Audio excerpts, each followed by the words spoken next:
We're going to look at how a shaded pole induction motor works. If I had a stator like this and I applied a single phase supply to it, then on the positive half cycle the current would flow through the windings, and that would give me a north pole here and a south pole here, flux lines running in this direction. Then on the negative half cycle the current would flow in the opposite direction, and therefore the flux lines would be in the opposite direction. So our north pole will have switched to this position and the south pole will be switched to this position.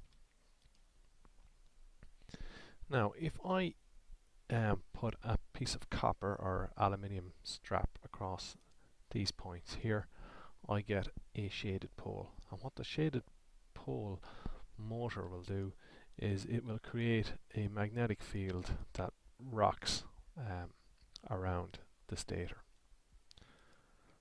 So how is that accomplished? Well, let's look at the current and let's take some times. So time 1 to time 6.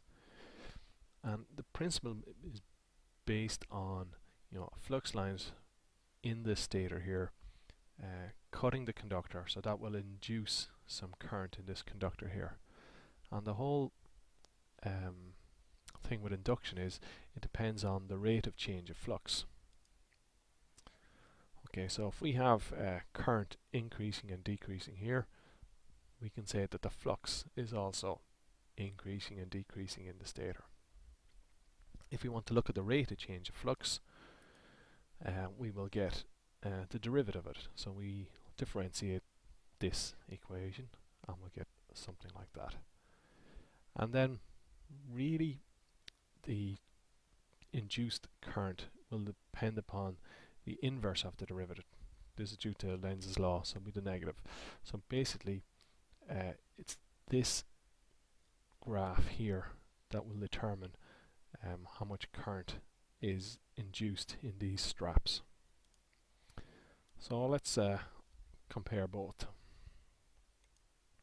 So at time equal to 1, there is current going through the winding here in the red, so we get a north pole here and a south pole here.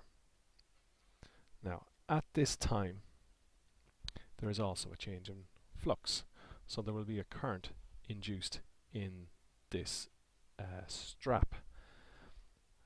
Now this current, according to Lenz's law, the direction of it will be as to oppose the cause.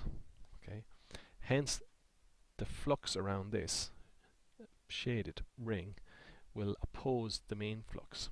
Okay, so if I had a north pole here and a south pole down here, the flux lines around this shaded part will oppose the flux out here, and therefore all the flux lines will move towards this part of the stator, and consequently the south pole will move to this side, and we'll get our flux lines in that direction. Now at time 2 the current is at its maximum, but if we take the derivative of that, it means the change in flux at this point in time is 0. So if there's no change in flux, that means there's no current induced in here, and if there's no current induced in here, then there's no flux around this to oppose the change. So the flux lines will be as they were normally, right? Just straight down, north to south. So the north pole is moved from here to this point. Then at time 3, well, now we can see that the current is decreasing and hence the flux is decreasing. Okay, but the change in flux is in the opposite direction. It's increasing. So what's going to happen here? Well, we'll induce a current here, and it's going to oppose this decrease. So what we're going to get is the north pole and south pole around the shaded pole is going to add to the north pole and south pole due to this part of the current, and all the flux lines then will be more concentrated in this shaded pole part. So the flux lines will run in this direction. And similarly on the negative half cycle, here the current is negative, so we're going to get our north pole here and our south pole here. but there is a change in flux that's going to cause a current to flow in the straps, and that's going to oppose the change. So we're going to get a north pole opposing the north pole by these windings. We're just going to call all the flux maybe to concentrate in this area, so the flux lines will run here.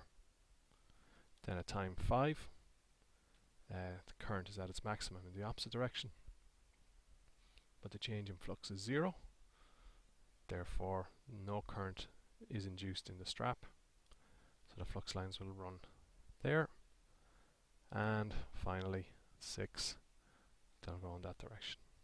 So we can see that the flux lines have moved around the stator, and we call that a rocking magnetic field. So if you have a rotor that can follow that rocking magnetic field, you will get a what's called shaded pole motor. Thank you for watching.